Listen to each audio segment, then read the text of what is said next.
Welcome to Parenting Teens with Dr. Cam, where we tackle the challenges of raising teenagers without the drama. I'm your host, Dr. Cam. Let's get on with the show.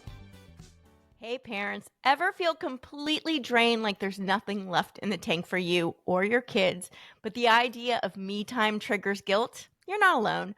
A whopping 80% of moms wrestle with this. But what if we could ditch the guilt and find peace and joy in motherhood? That's exactly what we're tackling today.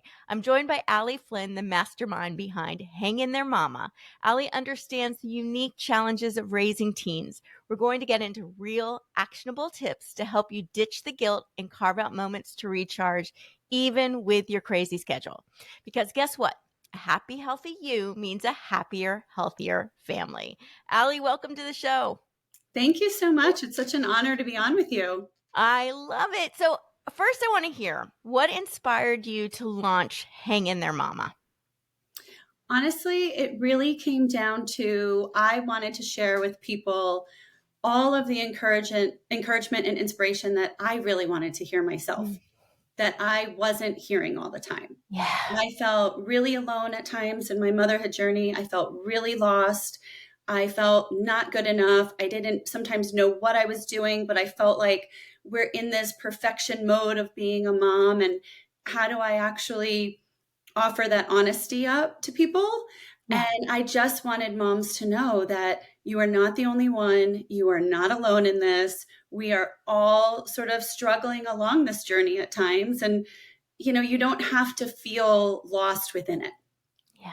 I think it's so important. And I love that you're putting out there that support, because you're absolutely right. And I think especially when our kids get into the teen years, we feel the most isolated, because I think there's this belief that we should have it figured out by now. So we're afraid to ask for help. But raising teens is not raising kids. Like, it's a whole new skill set. And so asking for help, I think realizing other people are struggling with it gives us permission to ask for help. Exactly. Are you finding that? Exactly. And I feel like you're spot on with that, in the sense of a lot of moms, when they enter the teen years with their kids, they completely hibernate, they retreat, they stop sharing, they stop talking.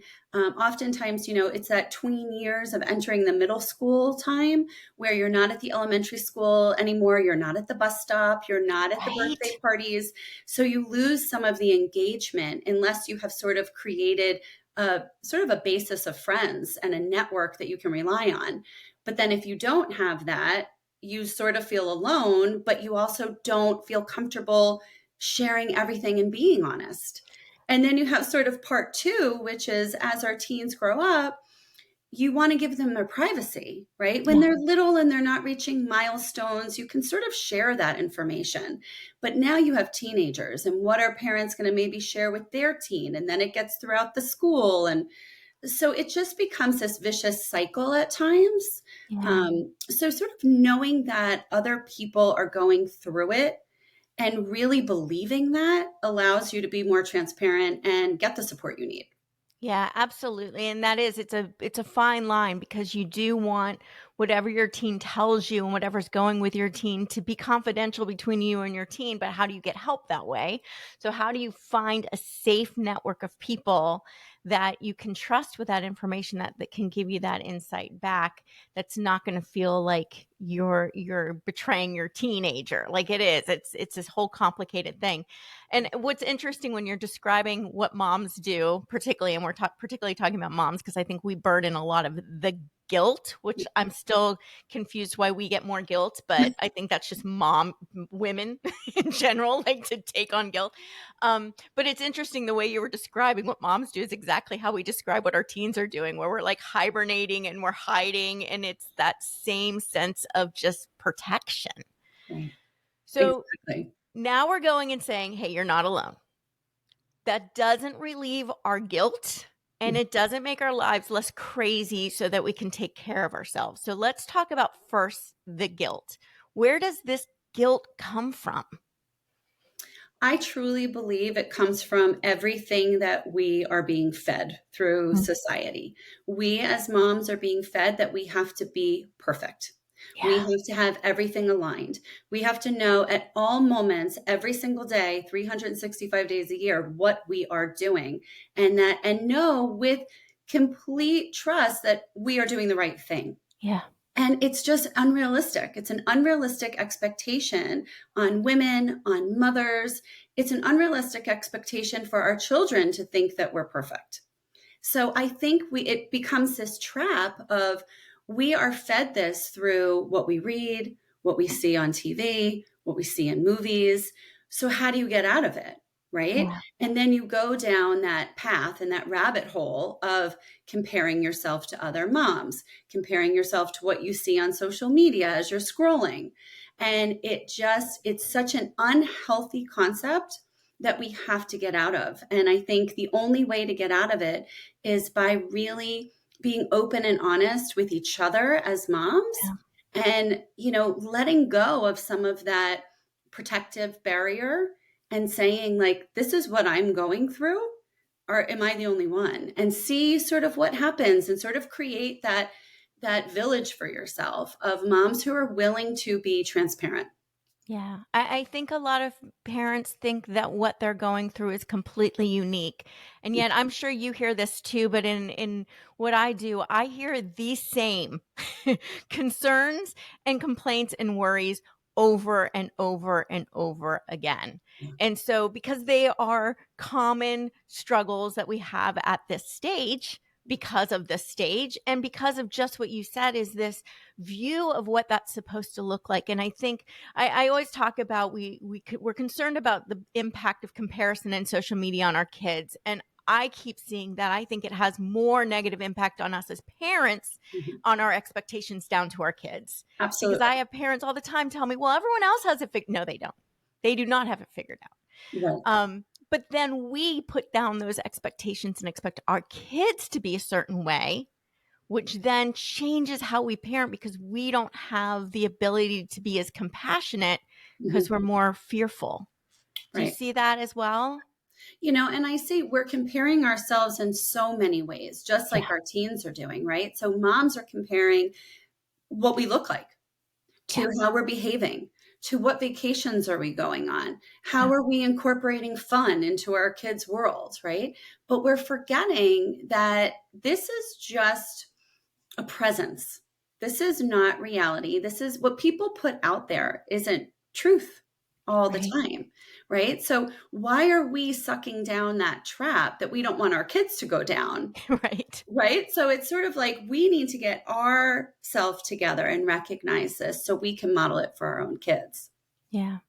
I think the other thing that we juggle is this, this good enough mom, which I think there's this falsehood that that just means we kind of just give up in a way. Like we're just going to, this is what it is, and we're just going to deal with it versus this, we're not going to be perfect, but we can still grow and learn and be better. How do we separate the growth from the guilt? Well, I always talk to moms about how we are on this journey evolving over and over and over again. We are not the same mom that we were when our child was born, when they were Mm. infants, toddlers, teens, or even young adults, right? And older adults. We have to change with them. We have Yeah. to learn, we have to grow. And if we don't do that, we're going to get caught in this trap. And if you get caught in that trap, you do feel not good enough because you are also not evolving. But the Right. concept of not feeling good enough, it's like such nonsense to me, right? Because we are good enough and we know we're good enough, but we're taking in all these negative messages and believing that we're not good enough. Yeah. So it's really just stopping that path and believing and supporting ourselves through self love and self care to then model for our kids that they also are good enough, Yeah. right? Not for them to feel that way, not for them to get caught in this vicious cycle. So I think there's so many layers and elements to this. We could probably talk for hours about it, right? And you see it all the time. Oh, yeah. And it's just really, it's something that I'm so passionate about because we have to change the narrative.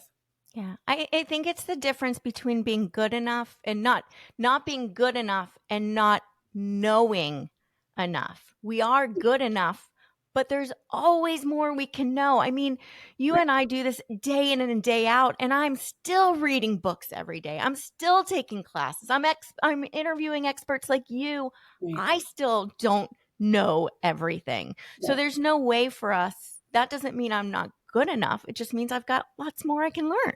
Right.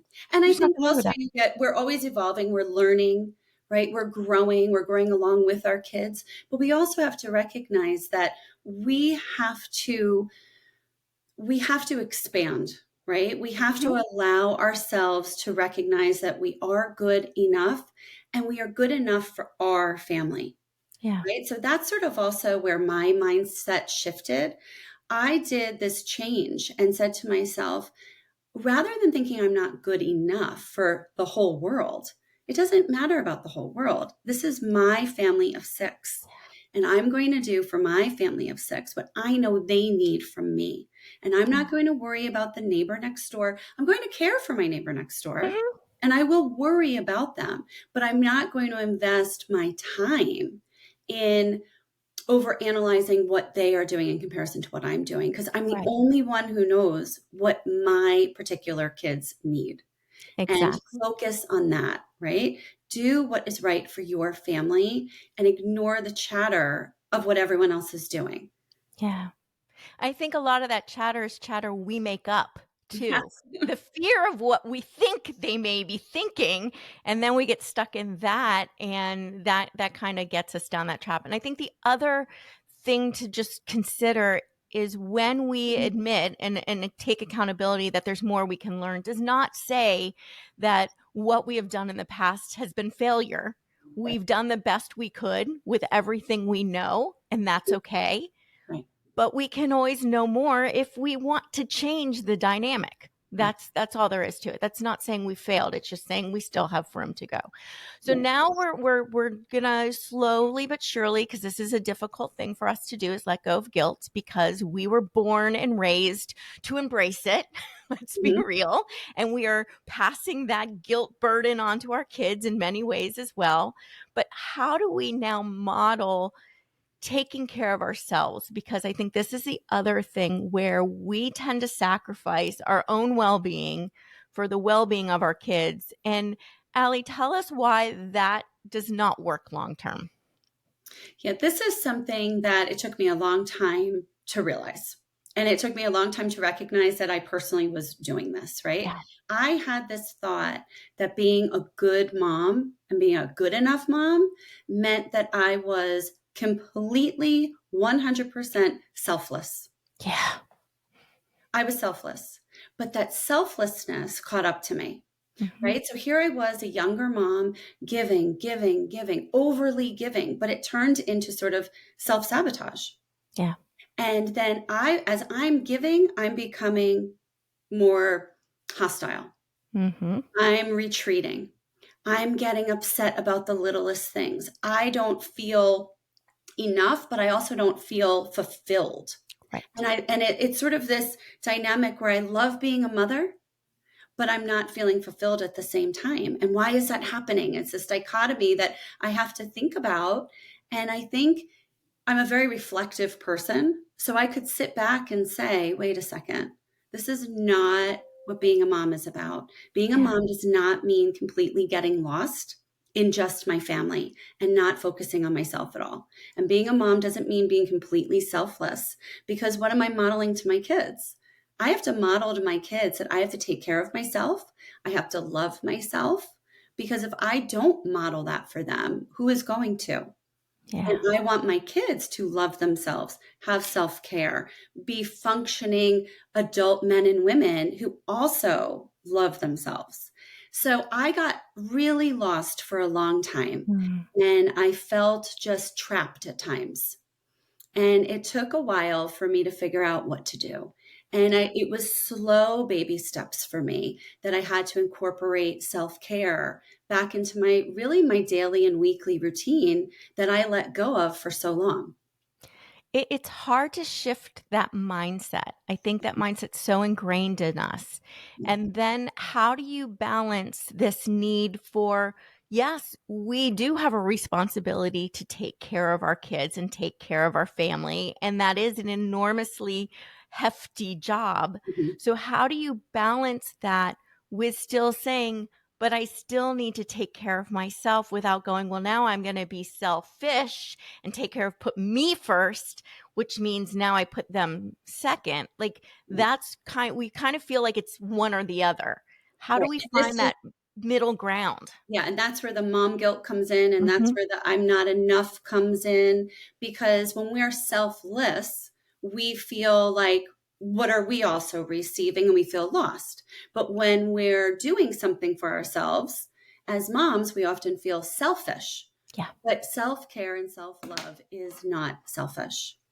It's not selfish. It's something that we have to do for ourselves. We are human beings, Yeah. right? We're moms, but we're also still humans who have passions and things that we need to fulfill ourselves and fuel ourselves.